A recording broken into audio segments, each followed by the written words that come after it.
Hi dear student, welcome back to the my channel J Harish physics classes. बच्चों, आज हमें देखना है मेल्डेज एक्सपेरिमेंट। और मेल्डेज एक्सपेरिमेंट में हमें ये मेल्डेज एक्सपेरिमेंट का पर्पस क्या है वो पहले समझना है। मेल्डेज एक्सपेरिमेंट जो है ये मेल्डेज का जो सेटअप है, इसमें हम मतलब stationery wave generated on the string के ऊपर जो स्टेशनरी वेव जनरेट होती है उसको हम स्टडी करते हैं। बच्चों, मेल्डेज एक्सपेरिमेंट में दो अलग अलग पोजीशन है, एक ट्रांसवर्सली है और दूसरी लॉन्गिट्यूडनल पोजीशन है। देखो, दो सेटअप है यहाँ पे, मतलब अलग अलग तरीके से सेटअप है। अब दोनों सेटअप में एक बात कॉमन क्या है, देखो ये पहले एक्सपेरिमेंट का जो सेटअप है उसमें कॉमन बात क्या है, ये जो स्ट्रिंग होती है यहाँ पे मैंने सेपरेट दिखाई है, लेकिन एक्चुअली क्या होता है यहाँ पे ऐसा हुक टाइप होता है और उसमें हम स्ट्रिंग अटैच करते हैं ऐसे। मतलब क्या होता है, यहाँ पे दिखाया नहीं लेकिन ये स्ट्रिंग इस प्रोंग को कनेक्टेड होती है। In this case one end of the string is connected to the prong of tuning fork and passes over pulley, smooth pulley, and other end is connected to a load। मतलब क्या करते हैं, other and को हम क्या करते हैं, यहाँ पे लोड अटैच कर देते हैं। बच्चों, यहाँ पे यम मास अटैच किया है जो लोड अप्लाई करता है स्ट्रिंग के ऊपर, और स्ट्रिंग में क्या प्रोड्यूस करता है, tension. Tension generated in the string कितना होगा, फिर tension is equal to weight, मतलब यम इंटू जी, ये होता है tension generated in the string. देखो, स्ट्रिंग की लेंथ है यल, ओके, ये पुली है, ये रिजिड सपोर्ट को फिक्स किए है, ये स्मूथ पुली के ऊपर से ये स्ट्रिंग नीचे है और यहाँ पे लोड अटैच किया है। ओके, अब बच्चों इसमें हमें stationery wave generated on the string study करना है। Transversely position and longitudinal position, ऐसी दो पोजीशंस है इसमें। देखो, ट्रांसवर्सली जो पोजीशन है इसमें क्या करते हैं हम लोग, ट्यूनिंग फॉर्क को वाइब्रेट करते हैं, और जब ट्यूनिंग फॉर्क को वाइब्रेट करते हैं उसके प्रोंग्स ऐसे वाइब्रेशंस करेंगे। देखो, प्रोंग्स के जो वाइब्रेशंस है बच्चों वो देखो कैसे हैं, स्ट्रिंग की जो लेंथ है उसको परपेंडिकुलर डायरेक्शन में प्रोंग्स वाइब्रेट होंगे। ओके, अब ये प्रोंग को ये स्ट्रिंग अटैच की है, ऐसी स्ट्रिंग अटैच की है यहाँ पे, ओके, और प्रोंग को स्ट्रिंग अटैच की है, और इसकी वजह से क्या होता है, अगर प्रोंग वाइब्रेट होगा तो स्ट्रिंग भी वाइब्रेट होगी, और स्ट्रिंग के वाइब्रेशन की वजह से स्टेशनरी वेव जनरेट होगी। Okay, in this case string vibrate in this manner and prongs of tuning fork, जो प्रोंग्स है ट्यूनिंग फॉर्क के उसका जो वाइब्रेशन है वो दिस इज अ परपेंडिकुलर। देखो, प्रोंग्स का जो वाइब्रेशन है वो कैसा है, देखो it is a perpendicular to the length of the string. Okay, और लॉन्गिट्यूडनल पोजीशन में कैसा है, देखो सेटअप, पूरा सेटअप वैसा ही है, लेकिन कैसा है कि ये प्रोंग जो है इसे इस तरह से कनेक्ट किया है, यहाँ पे स्ट्रिंग कनेक्टेड है, प्रोंग्स को स्ट्रिंग कनेक्टेड है, और ऐसे प्रोंग्स वाइब्रेट होते हैं। देखो, प्रोंग्स ऐसे वाइब्रेट होते हैं, मतलब प्रोंग्स का जो वाइब्रेशन है, ट्यूनिंग फॉर्क का जो प्रोंग है उसका जो वाइब्रेशन है that is along the length of the string. ये जो स्ट्रिंग का जो लेंथ है उसके अलोंग प्रोंग्स वाइब्रेट हो रहे हैं। ओके बच्चों, इस केस में भी वैसा ही सेटअप है, मतलब यम यहाँ पे मास अटैच किया है, other and of the string को एक एंड प्रोंग्स को कनेक्ट किया है एंड अदर एंड को लोड अटैच कर दिया है। यहाँ पे भी टेंशन जनरेट होता है, T is equal to m g. Okay बच्चों, यहाँ पे दोनों केसेस में डिफरेंस क्या है वो समझना बहुत इंपॉर्टेंट है। मतलब डिफरेंस क्या है, इस केस में जो ट्रांसवर्सली पोजीशन है, इस केस में जितनी फ्रीक्वेंसी ट्यूनिंग फॉर्क की होती है, देखो ट्यूनिंग फॉर्क का वाइब्रेशन एंड स्ट्रिंग के पार्टिकल्स का वाइब्रेशन, देखो ट्यूनिंग फॉर्क अप डाउन कर रहे हैं, और ट्यूनिंग फॉर्क जैसा वाइब्रेट हो रहा है उसी तरह से ये जो स्ट्रिंग के पार्टिकल्स है वो भी ऊपर नीचे वाइब्रेट हो रहे हैं। हम ऐसा कह सकते हैं यहाँ पे फ्रीक्वेंसी ऑफ ट्यूनिंग फॉर्क ऐसा दिखा था बच्चों, frequency of tuning fork is equal to frequency of string. मतलब जितनी स्ट्रिंग की फ्रीक्वेंसी है उतनी ही ट्यूनिंग फॉर्क की फ्रीक्वेंसी होती है। ये ध्यान में रखो, ये ट्रांसवर्सली पोजीशन में ही होती है, क्योंकि ट्रांसवर्सली पोजीशन में ट्यूनिंग फॉर्क के प्रोंग की वाइब्रेशन के डायरेक्शन एंड स्ट्रिंग के पार्टिकल के डायरेक्शन वाइब्रेशन की कैसी होती है, सेम होती है। इसीलिए इस केस में frequency of the tuning fork is equal to frequency of string. Okay, अब फ्रीक्वेंसी ऑफ ट्यूनिंग फॉर्क क्या होगी, फ्रीक्वेंसी ऑफ स्ट्रिंग कितनी होगी बच्चों, frequency of string is equal to 1/2L P/2L under root of T divide by mu. T क्या होता है बच्चों, tension generated in the string. इस केस में स्ट्रिंग में टेंशन कितना जनरेट होता है, m मास है, तो टेंशन की जगह पे हम mg रख सकते हैं। आपको पता है टेंशन कितना जनरेट होगा, m into g, and mu क्या है, mass per unit length. Mu है इस स्ट्रिंग का मास पर यूनिट लेंथ है mu. Okay, mu is nothing but mass per unit length of the string. Okay, तो ये है फ्रीक्वेंसी ऑफ स्ट्रिंग। और आपको मैंने कहा है फ्रीक्वेंसी ऑफ स्ट्रिंग जितना होगा उतना ही ट्रांसवर्सली पोजीशन में जितनी फ्रीक्वेंसी ऑफ स्ट्रिंग होती है उतनी ही फ्रीक्वेंसी ट्यूनिंग फॉर्क की होती है, क्योंकि ट्यूनिंग फॉर्क ऐसे वाइब्रेट हो रहा है और ट्यूनिंग फॉर्क के प्रॉन्ग्स के वाइब्रेशन की वजह से स्ट्रिंग में वाइब्रेशन प्रोड्यूस हो रहे हैं और ट्रांसवर्सली पोजीशन है, इसीलिए frequency of tuning fork is equal to frequency of string and that is equal to P divide by 2L under root of T by mu. Mu is nothing but mass per unit length. Okay, तो बच्चों इस तरह से आपको solve करना पड़ता है। कुछ लोग कहेंगे सर P की जगह पे 4 लूप्स रखो, यहाँ पे मैंने 4 लूप्स दिखाए हैं, जरूरी नहीं कि इस एक्सपेरिमेंट में 4 लूप्स ही हो। ओके, तो बच्चों जितनी फ्रीक्वेंसी ऑफ ट्यूनिंग फॉर्क है उतनी ही फ्रीक्वेंसी ऑफ स्ट्रिंग है। इस ट्रांसवर्सली पोजीशन में ट्यूनिंग फॉर्क एंड स्ट्रिंग की फ्रीक्वेंसी सेम होती है। अब देखते हैं लॉन्गिट्यूडनल पोजीशन वाला जो वाइब्रेशन है। देखो लॉन्गिट्यूडनली जो सेटअप है मेल्डेज एक्सपेरिमेंट का, उसमें क्या होता है, ये ट्यूनिंग फॉर्क जब वाइब्रेट होता है, ध्यान में रखना ट्यूनिंग फॉर्क के 2 वाइब्रेशंस होते हैं, 2 वाइब्रेशन हो गए तब स्ट्रिंग का 1 वाइब्रेशन कंप्लीट होता है। मैं क्या बोल रहा हूँ बच्चों, सुनो और समझो। ट्यूनिंग फॉर्क के 2 वाइब्रेशंस होते हैं, उस वक्त स्ट्रिंग का 1 वाइब्रेशन होता है। मतलब हम कह सकते हैं इन this case frequency of tuning fork is a twice frequency of string। Okay, मतलब ट्यूनिंग फॉर्क की जो फ्रीक्वेंसी है उसके डबल है स्ट्रिंग की फ्रीक्वेंसी।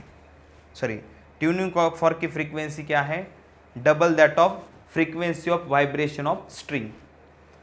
अब देखो 2 into frequency of vibration of string कितनी है बच्चों, दैट इज इक्वल टू, आपको पता है स्ट्रिंग के वाइब्रेशन की फ्रीक्वेंसी कितनी होती है, स्ट्रिंग की लेंथ L है, यहाँ पे देखो स्ट्रिंग की लेंथ L है, टेंशन कितना प्रोड्यूस होगा, जितना मास अटैच करेंगे उस मास का जो वेट होता है mg, वो क्या करेगा स्ट्रिंग में टेंशन प्रोड्यूस करेगा, तो tension is equal to mg। Okay, tension equal to mg और लेंथ L है, और इस स्ट्रिंग का जो मास पर यूनिट लेंथ है वो अगर म्यू होगा तो फ्रीक्वेंसी ऑफ स्ट्रिंग कितना है, P divide by 2L under root of T divide by mu. यहाँ पे P क्या है, number of loops generated in the string, string में नंबर ऑफ लूप्स कितने जनरेट हो गए वो P है। L क्या है, length of the string. T है tension in the string, generated tension, और टेंशन किसकी वजह से जनरेट होगा, जो मास अटैच कर रहे हैं वो मास क्या करता है, खींचता है, टेंशन प्रोड्यूस करता है स्ट्रिंग में, तो m is mass and mu होता है स्ट्रिंग का मास पर यूनिट लेंथ। ये स्ट्रिंग का फ्रीक्वेंसी है, ट्यूनिंग फॉर्क का फ्रीक्वेंसी क्या होगा, frequency of tuning fork is a twice frequency of string is equal to 2 into P divide by 2L under root of T by mu. 2 cancel हो जाएगा, तो क्या रहेगा बच्चों, 2 कैंसिल होगा तो P divide by L under root of T divide by mu. Okay, this is the frequency of tuning fork. Okay बच्चों, तो इस केस में लॉन्गिट्यूडनल पोजीशन में अगर ट्यूनिंग फॉर्क का सेटअप होगा तो frequency of tuning fork is twice frequency of string. Okay, समझ में आ गया बच्चों, दोनों मतलब पोजीशन समझ में आ गए, transversely position and longitudinal position. Longitudinal position में ट्यूनिंग फॉर्क की फ्रीक्वेंसी डबल होती है एंड ट्रांसवर्सली पोजीशन में जो स्ट्रिंग का जो वाइब्रेशन है एंड ट्यूनिंग फॉर्क के प्रॉन्ग्स का जो वाइब्रेशन है दोनों की फ्रीक्वेंसी सेम होती है। समझ में आ गया? ओके, तो अब देखते हैं सोनोमीटर। बच्चों सोनोमीटर का जो पर्पज़ है, ये जो सेटअप है एक्सपेरिमेंटल सेटअप, इसका पर्पज़ ये है किसी ट्यूनिंग फॉर्क की फ्रीक्वेंसी अगर निकालना है तो हम सोनोमीटर का यूज़ करते हैं। ओके, अब ये ट्यूनिंग फॉर्क की फ्रीक्वेंसी बाय यूजिंग सोनोमीटर कैसे निकालेंगे, मतलब सोनोमीटर का यूज करके ट्यूनिंग फॉर्क की फ्रीक्वेंसी निकालना है तो वो कैसे निकालते हैं। तो बच्चों यहाँ पे रेजोनेंस का कंसेप्ट यूज करते हैं। रेजोनेंस का मतलब समझो बच्चों, देखो रेजोनेंस मतलब फ्रीक्वेंसी सेम होना। रेजोनेंस मतलब क्या होता है, फ्रीक्वेंसी सेम होना। जब हम ये ट्यूनिंग फॉर्क को वाइब्रेट करते हैं, देखो कोई हैमर यूज करते हैं और हैमर से हम क्या करते हैं, पहले ट्यूनिंग फॉर्क को वाइब्रेट करते हैं। ये ट्यूनिंग फॉर्क के वाइब्रेशन होगा, ट्यूनिंग फॉर्क का ऐसा कुछ ट्यूनिंग फॉर्क वाइब्रेट होगा। और आपको पता है इस स्ट्रिंग को भी क्या करते हैं हम लोग, ये ट्यूनिंग फॉर्क यहाँ से उठा के हम ऐसा रखते हैं तो ये स्ट्रिंग की फ्रीक्वेंसी एंड ट्यूनिंग फॉर्क की फ्रीक्वेंसी अगर सेम होगी तो इस प्रिंसिपल को कहते हैं यूनिसॉन और रेजोनेंस। बच्चों ये समझने के पहले मैं आपको सेटअप समझाता हूँ, फिर समझेगा ये अच्छी तरह से। ये एक्सपेरिमेंटल सेटअप में एक रेक्टेंगुलर बॉक्स है, रेक्टेंगुलर बॉक्स में हॉलो है, अंदर का पार्ट ये रेक्टेंगुलर बॉक्स है और अंदर का पार्ट हॉलो है, यहाँ पे 2 होल किए हैं। इस हॉलो बॉक्स को हम रेजोनेंस बॉक्स और साउंड बॉक्स ऐसा भी कहते हैं। ओके, इस हॉलो बॉक्स के ऊपर ये यहाँ पे एक स्ट्रिंग फिक्स किए हैं और दूसरा एंड यहाँ पे 2 ब्रिजेस होते हैं, ब्रिज लाइक स्ट्रक्चर होता है, उसके ऊपर से स्ट्रिंग ऐसी गई है, उसके ऊपर से देखो ये ब्रिज लाइक स्ट्रक्चर है, उसके ऊपर से ऐसी स्ट्रिंग गई है, देखो इसके ऊपर से ऐसी स्ट्रिंग गई है और यहाँ पे एक पुली होती है, पुली के ऊपर से नीचे ये वेट जो अटैच किया है ये टेंशन प्रोड्यूस करता है स्ट्रिंग में। जब ये स्ट्रिंग वाइब्रेट होगी, आप चाहे आप वाइब्रेट करो या वो वाइब्रेट हो जाएगी, जैसे भी हो, ये स्ट्रिंग वाइब्रेट होगी तो ये 2 जो ब्रिजेस हैं, ये जो ब्रिज है ये दोनों ब्रिजेस रिजिड सपोर्ट की तरह बिहेव करते हैं। इसीलिए इन 2 रिजिड सपोर्ट के बीच में, मतलब 2 ब्रिजेस के बीच में का जो लेंथ होता है उसे यल से रिप्रेजेंट करते हैं। दोनों ब्रिजेस के बीच में का जो लेंथ होता है उसे स्मॉल यल से रिप्रेजेंट करते हैं and that is the length in which stationary wave is generated. अब स्टेशनरी वेव कैसे जनरेट होती है वो हम देखते ही हैं, लेकिन पहले ये सब सेटअप समझो। रेक्टेंगुलर बॉक्स है, 2 ब्रिज ऐसे होते हैं और इसके ऊपर से स्ट्रिंग है, ये यहाँ पे एक सपोर्ट होता है, यहाँ पे स्ट्रिंग फिक्स करते हैं। ये ब्रिजेस के ऊपर से ये स्ट्रिंग जो है यहाँ पे पुली के ऊपर से नीचे ऐसी छोड़ी जाती है और उसको वेट अटैच करते हैं। That weight produces tension in the string and the length between these 2 bridges is nothing but effective length of the string in which stationary wave is generated। अब देखो ये स्ट्रिंग क्या करेगी, मतलब टाइटनेस इस wait की वजह से प्रोड्यूस होगा। अब क्या करते हैं हम लोग, ये जो ये ट्यूनिंग फॉर्क है, ये ट्यूनिंग फॉर्क जो है बच्चों, ये ट्यूनिंग फॉर्क को हम ऐसा पहले वाइब्रेट करते हैं और ट्यूनिंग फॉर्क को हम वाइब्रेट करते हैं। एक्चुअली इसको वाइब्रेट करने के लिए हम हैमर का भी यूज कर सकते हैं। ट्यूनिंग फॉर्क को हैमर से ऐसे आप वाइब्रेट करेंगे तो ऐसा साउंड जनरेट होता है, साउंड जनरेट होगा। और ये जो साउंड जनरेट हो गया है, हम क्या करेंगे, इस ट्यूनिंग फॉर्क को यहाँ से उठाएंगे वाइब्रेट करके और यहाँ पे रख देंगे ऐसा। ओके, मतलब ये प्लेटफॉर्म है, इसके ऊपर ऐसा ट्यूनिंग फॉर्क रख देंगे। अब ट्यूनिंग फॉर्क का जो स्टेम है वो इस रेक्टेंगुलर बॉक्स के ऊपर अगर रखा आपने, यहाँ पे अगर रखा, समझो इस पोजीशन पे आपने उसे रखा है, ऐसा रखा, ये यहाँ पे रखा, तो क्या होता है, इस ट्यूनिंग फॉर्क का जो वाइब्रेशन है उसकी वजह से ये रेक्टेंगुलर बॉक्स भी वाइब्रेट होगा। रेक्टेंगुलर बॉक्स की वाइब्रेशन की वजह से ये वाइब्रेशन किसको शिफ्ट हो जाएगी बच्चों, ये बॉक्स के कांटेक्ट में है ब्रिज, ये ब्रिज को शिफ्ट हो जाएगी। इस ब्रिज से लेकर क्या हो जाएगा, फिर ये वाइब्रेशन स्ट्रिंग में जनरेट हो जाएगी और स्ट्रिंग में क्या होगा, incident wave and reflected wave मिलके एक स्टेशनरी वेव जनरेट हो जाएगी बिटवीन 2 ब्रिजेस। ओके, अब स्टेशनरी वेव जनरेट हो जाएगी 2 ब्रिजेस के बीच में और स्टेशनरी वेव की जो फ्रीक्वेंसी होती है आप सबको पता है, वो कितनी फ्रीक्वेंसी से वाइब्रेट हो जाएगी ये स्टेशनरी वेव। ये स्टेशनरी वेव की फ्रीक्वेंसी होती है F is equal to P/2L √T/μ। इसमें p क्या होता है, नंबर ऑफ लूप्स। एक्चुअली यहाँ पे इन जनरल तो हम एक ही लूप यूज करते हैं, 1/2 into L. L is nothing but length of the string between two bridges. T क्या है, tension generated in the string. And mu होता है mass per unit length of the string. Okay, mu होता है mass per unit length, linear mass density of the string. बच्चों यहाँ पे ये राइडर क्या है, ये आप सबको सवाल मतलब होगा कि राइडर है क्या। चलो हम राइडर को देखेंगे, लेकिन अभी नहीं बताऊंगा आपको, आगे चल के हम देखने वाले हैं। अब देखो पहले ये समझ में आया कि देखो frequency of the string, frequency string क्यों वाइब्रेट हो गई, क्योंकि हम ये जो बाहर का ट्यूनिंग फॉर्क है उसे हैमर से वाइब्रेट किया और इसे उठा के यहाँ पे इस रेक्टेंगुलर बॉक्स के ऊपर रखा, और ये बॉक्स के ऊपर जो वाइब्रेशंस है, ये वाइब्रेशन रेक्टेंगुलर बॉक्स को मिल गए। रेक्टेंगुलर बॉक्स में हॉलो पार्ट था अंदर, और वो हॉलो क्यों होता है, ये रेक्टेंगुलर बॉक्स क्या करता है, साउंड की इंटेंसिटी बढ़ाता है, मतलब लाउड साउंड आता है। ओके, इसीलिए नीचे का जो बॉक्स होता है वो सोनोमीटर का, वो हॉलो होता है। अब बच्चों ये हॉलो बॉक्स है, यहाँ पे 2 होल्स हैं, साउंड की इंटेंसिटी बढ़ाने के लिए सब सेटअप है ये हॉलो बॉक्स का। साउंड की इंटेंसिटी बढ़ेगी या जो वेव बढ़ेगी, जो वाइब्रेशंस है बढ़ेंगे, और वो वाइब्रेशन किसको मिल जाएंगे, ब्रिज को, ब्रिज से स्ट्रिंग को, स्ट्रिंग वाइब्रेट हो जाएगी, और जब वो वाइब्रेट हो जाएगी उस वक्त उसकी वाइब्रेशन की फ्रीक्वेंसी होगी F is equal to 1/2L under root of T by mu, fundamental frequency होगी उसकी। बच्चों अगर ये फ्रीक्वेंसी मैक्सिमम होगी, देखो ये जो फ्रीक्वेंसी है, ये फ्रीक्वेंसी जो स्ट्रिंग को मिल गई है, वो फ्रीक्वेंसी एक्चुअली किसकी है, किसकी है ये फ्रीक्वेंसी, ये फ्रीक्वेंसी किसकी है, ट्यूनिंग फॉर्क की फ्रीक्वेंसी है। ये फ्रीक्वेंसी किसकी है, ट्यूनिंग फॉर्क की फ्रीक्वेंसी है, मतलब ट्यूनिंग फॉर्क के वाइब्रेशन की वजह से स्ट्रिंग को फ्रीक्वेंसी मिल गई। ओके, अब क्या होता है बच्चों, अगर इस ट्यूनिंग फॉर्क को हमने वाइब्रेट किया और यहां पे रख दिया, और यहां पे रखने की वजह से ब्रिज वाइब्रेट हो गई, और ब्रिज की जो फ्रीक्वेंसी है स्ट्रिंग को मिल गई और स्ट्रिंग वाइब्रेट हो गई। अगर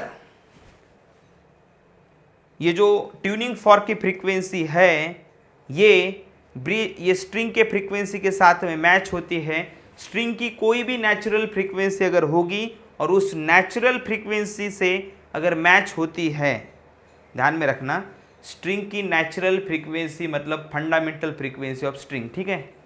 अब फंडामेंटल फ्रीक्वेंसी कितनी होती है स्ट्रिंग की, 1/2L under root of T by mu. इतनी फ्रीक्वेंसी अगर ट्यूनिंग फॉर्क की होगी तो ट्यूनिंग फॉर्क यहाँ पे रखने के बाद में ट्यूनिंग फॉर्क की फ्रीक्वेंसी स्ट्रिंग के फ्रीक्वेंसी के साथ में मैच होगी।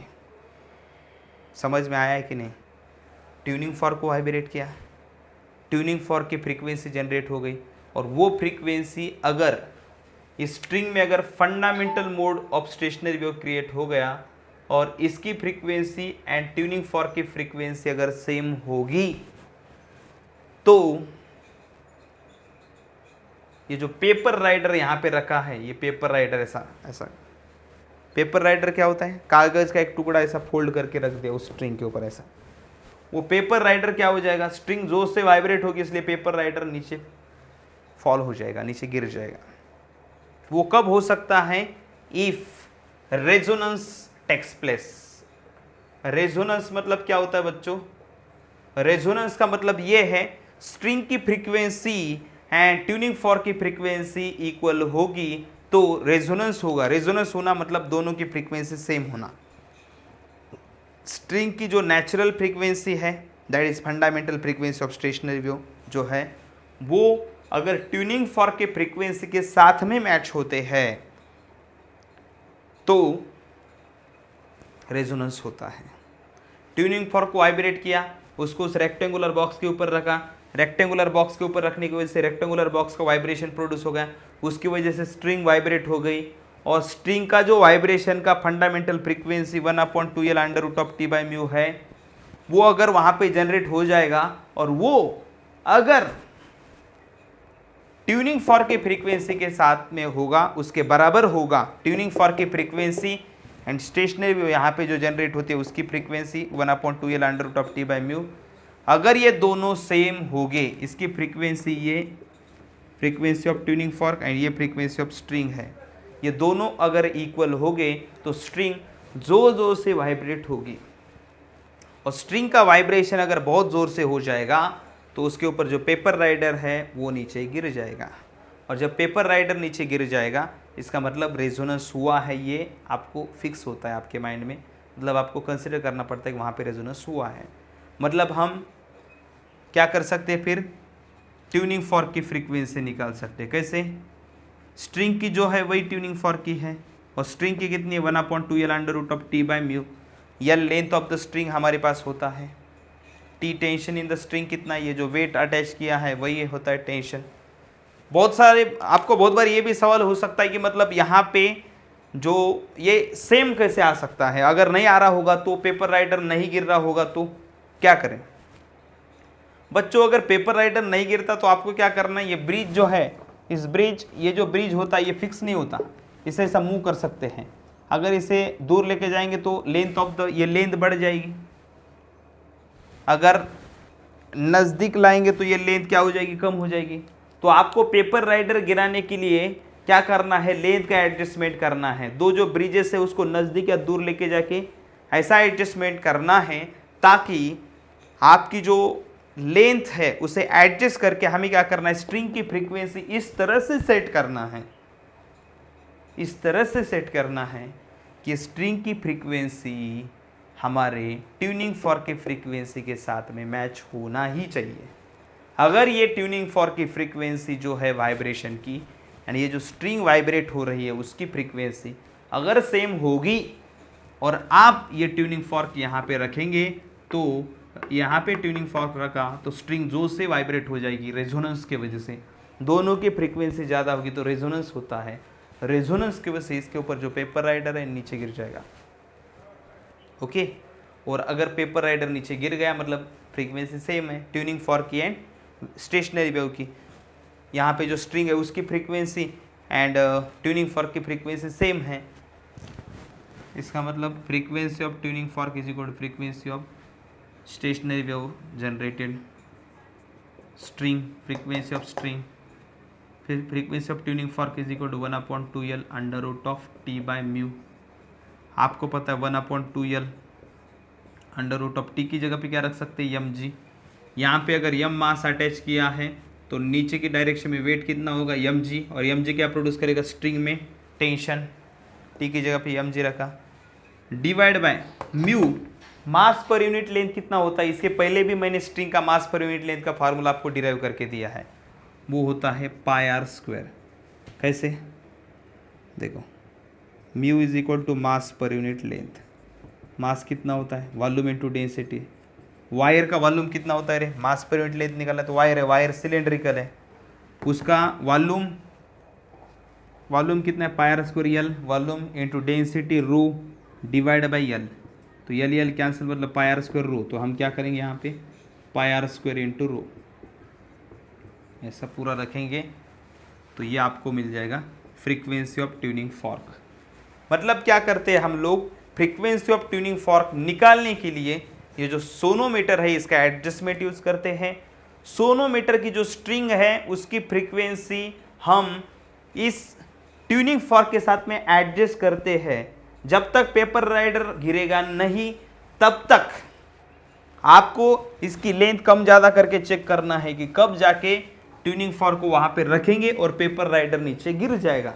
जिस वक्त पेपर राइडर गिर जाएगा इसका मतलब ट्यूनिंग फॉर्क की फ्रीक्वेंसी स्ट्रिंग के फ्रीक्वेंसी के बराबर है, और स्ट्रिंग की फ्रीक्वेंसी कितनी होती है तो 1/2L √T/μ, fundamental frequency, natural frequency of the string. Okay, और फिर ये सिंप्लीफाई करना है, बस समझ में आ गया बच्चों? ओके।